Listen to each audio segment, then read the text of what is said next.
Good morning. This is Lori with 88 Angels. What we're looking at is an antique piggy bank. Remember these guys? I found this one at the thrift store a little while ago. Remember it? You put in your extra change, and then when you save up and you want to get an ice cream from the ice cream man, you turn it upside down and shake it. I think that's why it was at the thrift store, is because they used to have, or some of them would have a cork in the bottom. But this one is all glass. Does it bring back memories? I think he's adorable. I wish he was full of dimes, right? Let's look at our cards. You're going to love the video today. Kaliel is our guardian angel from the June 16th through June 21st. Kaliel wants us to be honest with ourselves. Will bring justice, the invocable God, invoking a memory. Invoking the memory when we had a piggy bank, right? Or your sister stole your money too? Well, that's hilarious. I don't think piggy banks lasted that long at my house. When I was growing up, it was crazy. Justice makes truth known in court, causes innocence to prevail. Justice, and then we have the Hierophant. The Hierophant, like a preacher.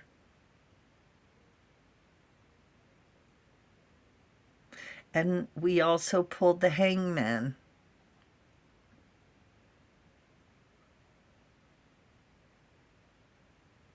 The preacher and the Hangman. So this story actually happened not too long ago. The TV evangelist, the Hierophant, Jim Bakker, fell from grace from the PTL Club. You remember that? Praise the Lord Club? Jim Bakker was a TV evangelist, convicted felon. From 1974 to 1987, that was 13 years, he hosted the PTL Club. I don't know if you guys remember seeing it on TV or not. It was on all the time. I don't remember watching it. I just remember it was on. Him and his wife, Tammy Faye. So he began with Pat Robertson in the Christian Broadcasting Network in the 60s. They accused him of using network funds for personal use. Imagine that. So he's already setting a precedent that he can't keep his hands to himself and he can't keep his hand out of the piggy bank. So he moved to Charlotte, North Carolina, creating an empire of up to around 125 million net worth. Was it enough? Then the Hangman gets involved, right? He also opened a religious theme park that was really popular. I never went. Excuse me. It was called the Heritage USA. It had 500 rooms in South Carolina. So they had the theme park and the 500-room hotel. They lived a luxurious lifestyle, multiple houses, expensive cars. There's nothing wrong with that. In 1987, it was revealed, came to light, and he resigned. When a sex scandal broke, he paid the woman $279,000 to keep her mouth shut. That was a big chunk of change in 1987. But what brought him down, he was in prison for 24 counts of fraud and conspiracy. And at the peak of his show, 13 million households were tuning in, listening to him preach. And he was a great orator. He inspired a lot of people, but he couldn't keep his hands to himself. In 1987, he was replaced by Jerry Falwell, who has since died. So besides the sex scandal, his downfall, so he promised annual stays at the Heritage USA hotels. So he promised 3 nights annually for anyone who sent him $1,000 in exchange for a lifetime partnership. So they send him $1,000, they get 3 nights at the hotel a year for life. I don't know that much detail, but he basically oversold the hotel. And that's what brought him down. He was convicted of swindling $158 million and sentenced to 45 years in prison. It was reduced to 8 years, and he served less than 5. Wow. And that was his 3rd investigation. They found him all sorts of time after time, not including back in with Pat Robertson. So that was actually 4. So 3 times the IRS or the government investigated this guy. And so who was the hangman? When the hangman showed up, that was the IRS. The FCC and the IRS. And he had telethons, monthly pledges to be a PTL partner. They were paying to play. The thing is, it feels good to donate. And if it's for a good cause to go to heaven, why not? Why not send them $5? If they have it, wouldn't you rather send $5 than be taxed at the end of the day? Now, I remember watching Robert Schuller in the Crystal Cathedral, The Hour of Power.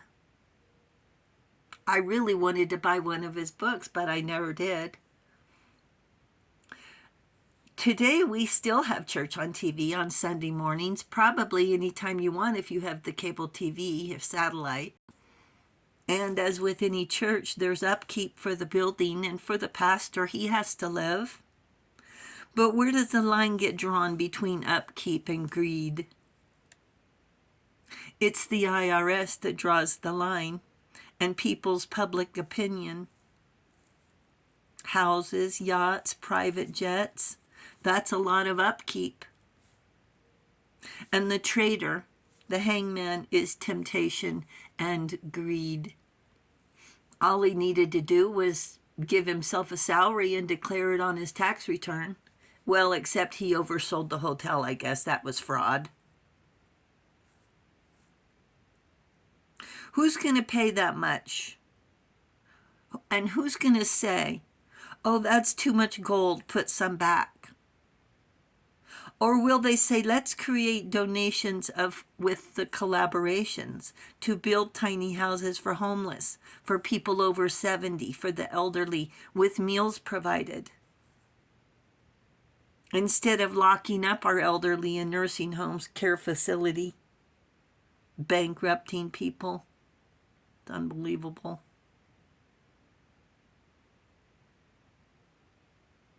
How about setting a collaboration to support homeless children in school, to support the children in foster care, and take down the for-profit healthcare companies? Who gets that wealth? They're putting people having to, declare bankruptcy because of health cost? Is it possible for people in need to go to a church and get help? Or are the doors locked? They get a hand up or a hand out. A lot of times these people, and it's sad that they teach the Bible and live a double life. That's the Hierophant Baker. If religion can be found on TV, that's perfectly fine. The more the better, right? Why not? If people make donations to be saved, that's fine too. Why not? But for temptation and greed doesn't balance out betrayals and deceit for kindness and integrity. Though they act like the devil and then send money like they're going to be saved, I don't know. That just leaves me not feeling very well. And we're not judging wealthy people or how they earned it. The angels just hope they're using it for some sort of, to help the less fortunate, right?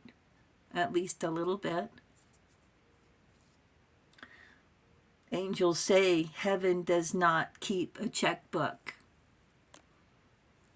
Yeah, there's no balance sheet in heaven, I guess not. Thank you, angels. Thank you, viewers and subscribers. And thank you for hitting that subscribe button. You guys are awesome, awesome. Thank you so very much. Thank you very much. And you guys enjoy the day. I'll talk to you soon. I love you. Bye.